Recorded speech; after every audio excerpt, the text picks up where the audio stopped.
Come di consueto il nostro aggiornamento settimanale dallo Stadio Friuli per quello che riguarda la crescita del nuovo stadio, il nuovo impianto che darà casa a tutti i tifosi bianconeri, che continua a svilupparsi. Non conosce davvero attimi di sosta questo nuovo Stadio Friuli, il nuovo gioiello sempre più colorato, sempre più anche molto bello all'occhio, perché ogni volta che usciamo c'è sempre qualcosa di nuovo. Questa settimana insomma il settore che ruba un po' più l'occhio è a sorpresa la curva sud. Non ce ne vogliano i seggiolini belli colorati su cui torneremo degli altri settori, ma la curva sud praticamente è già cresciuta in maniera notevole, con i gradini alti che sono già stati praticamente messi per quasi più della metà dell'intera dimensione della curva sud. Come detto, il resto dei settori comunque finisce quelle che sono le loro perfezioni, le loro piccoli dettagli che mancano per renderli praticamente completi. Abbiamo parlato la settimana scorsa con il direttore dei lavori, insomma,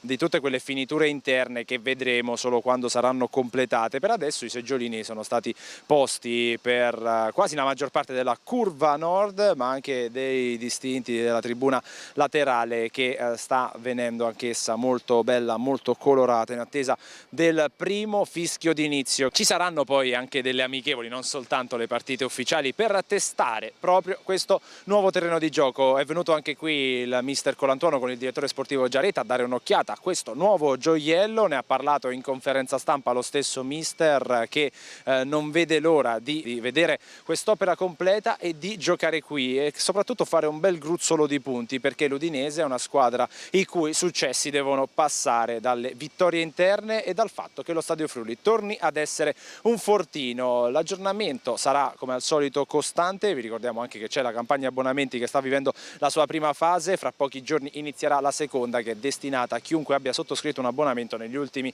4 anni a questa parte, quindi opportunità per tutti di avere il proprio posto nel nuovo gioiello. Poi da lì in poi ci sarà la fase libera, ma noi vi terremo aggiornati con tutti i numeri che arriveranno degli abbonati che l'anno prossimo seguiranno l'Udinese qui dal nuovo Stadio Friuli.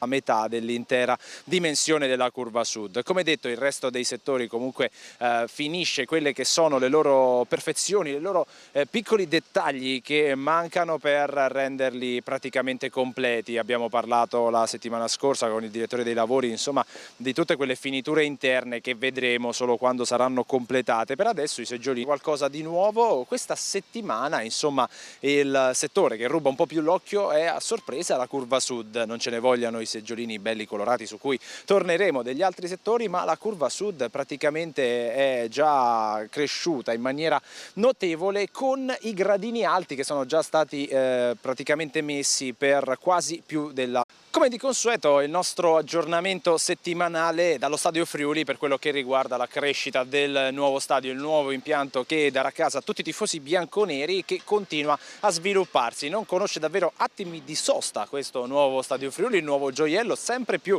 colorato, sempre più anche molto bello all'occhio, perché ogni volta che usciamo c'è sempre... Sono stati posti per quasi la maggior parte della curva nord, ma anche dei distinti della tribuna laterale, che sta venendo anch'essa molto bella, molto colorata, in attesa del primo fischio d'inizio. Ci saranno poi anche delle amichevoli, non soltanto le partite ufficiali, per testare proprio questo nuovo terreno di gioco. È venuto anche qui il mister Colantuono con il direttore sportivo Giaretta a dare un'occhiata a questo nuovo gioiello. Ne ha parlato in conferenza stampa lo stesso mister, che non vede l'ora di vedere quest'opera completa e di giocare qui e soprattutto fare un bel gruzzolo di punti, perché l'Udinese è una squadra i cui successi devono passare dalle vittorie interne e dal fatto che lo Stadio Friuli torni a